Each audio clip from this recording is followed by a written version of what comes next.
Now it's time for today's perspective. And if I mention the word conservation, well, your mind probably turns to an animal like the elephant or the gorilla. But our mind should also turn, of course, to the ocean. Now, currently, only 1% of the high seas are actually protected by any sort of conservation measures. But it's hoped today that a new giant step towards changing that will happen. The world's first international treaty to protect the high seas is set to be adopted at the United Nations.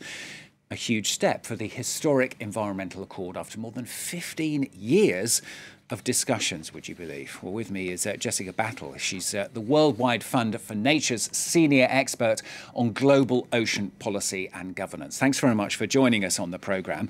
Tell us, first of all, why this deal is so important. What will it hopefully do and protect?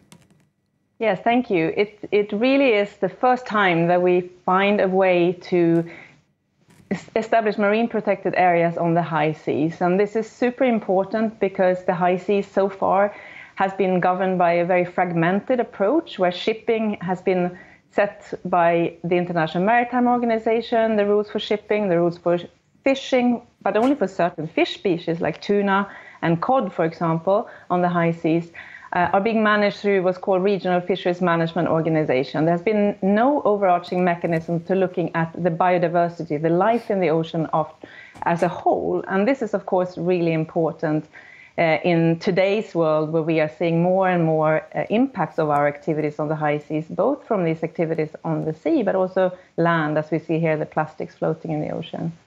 So what will it actually physically mean? I mean, you mentioned fishing quotas as one thing there, but what else does it actually impact on the human race? What does it stop people from doing?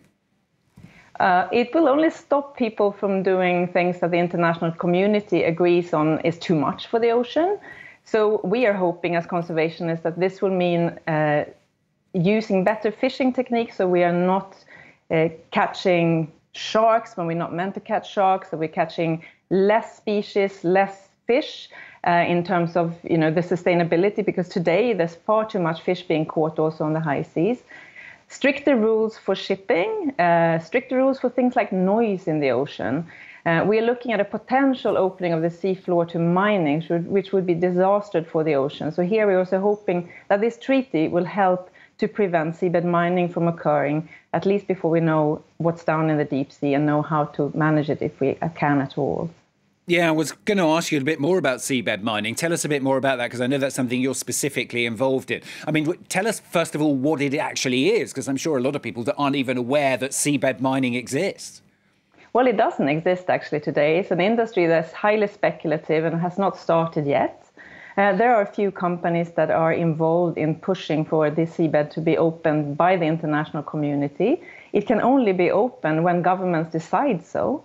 And at the moment, what we are looking at is these few companies that are speculating that we can retrieve minerals from the deep sea by dredging, by scraping, by taking up enormous amounts of substrate of habitat, life substrate for living organisms in the deep sea.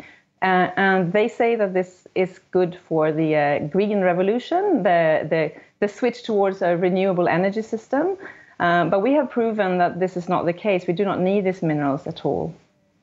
And what about temperature of water? Because obviously that's something which is a major issue nowadays. Though I remember seeing some images just last week of fish stranded on a beach because the temperature of the water had risen so much. I mean, is this something that could impact and help that problem?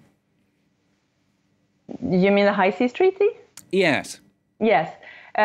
Well, what it can help doing is to make sure that we take pressure off the ocean in the face of climate change. And climate change, of course, as you say, one thing it does do is to raise ocean temperatures. But it will not do that per se, because what we need to do is to reduce carbon emissions. And the treaty is about activities at sea and not about emissions. The treaty is going to be signed today, we assume, anyway. It's not the end of the line, is it? It's up to individual countries and individuals to actually react to it and ratify it even. Yes, exactly. So today we're hoping that the treaty will be adopted by the countries that negotiated the treaty at the United Nations in New York. But then it has to go through a process of signing the treaty and then ratifying. And this means that the treaty becomes law in the individual countries. And when 60 countries have done so, ratified the treaty into their law, it enters into force. And then globally is binding upon the countries that have then ratified it. And this is really important. They are legally obliged to implement the treaty once it's entering into force. And we're hoping this will not take too long, that countries actually see the urgency, now that they've concluded the negotiations, the urgency in actually also making sure that this is being used. And we shouldn't forget as well that what we're talking about here, of course, is just international waters. It's not talking about land or waters immediately around land, which is up to individual countries at the moment? Yes, exactly. But of course, what we do know is that many of the species that exist in international waters, they also have part of their lives in national waters. So the treaty will be important also for national waters. But of course, you need to have a parity between the conservation and sustainable use within and outside national waters for it to work as a holistic approach. Why has it taken so long then to get to this point? I mean, how much opposition has there been? And has it been opposition from companies, countries? Where's that come from? Well, the treaty it has 4 different parts, and that's been part of why it's taken so long. It has both what we've been talking about, the conservation part, so how to establish protected areas, how to reduce impacts through environmental impact assessments, but then it also has 2 other parts. One of them is capacity building and what's called transfer of marine technology, which is basically developed countries sharing their know-how and their technology with developing countries so that they also can partake in implementing the treaty in ensuring sustainable use and conservation on the high seas. And the second part is a really tricky one, which is around the genetics in the high seas, so the DNA in the high seas that can be used for industrial purposes and pharmaceuticals, for example. And this has been a really hard one to crack because it's about how to access the benefits that come from these organisms' DNA.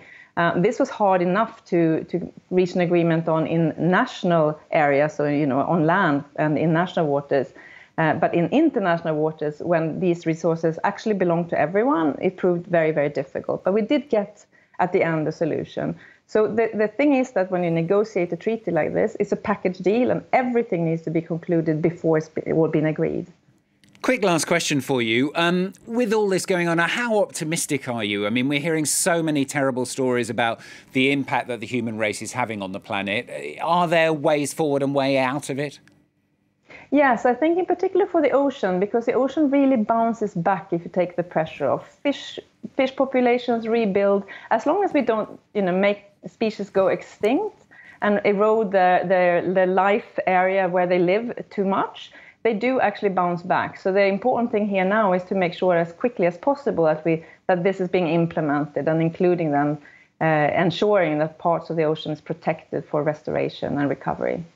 Great to talk to you today on the programme. Thanks very much for joining us. That's Jessica Battle from the WWF joining us there from Geneva.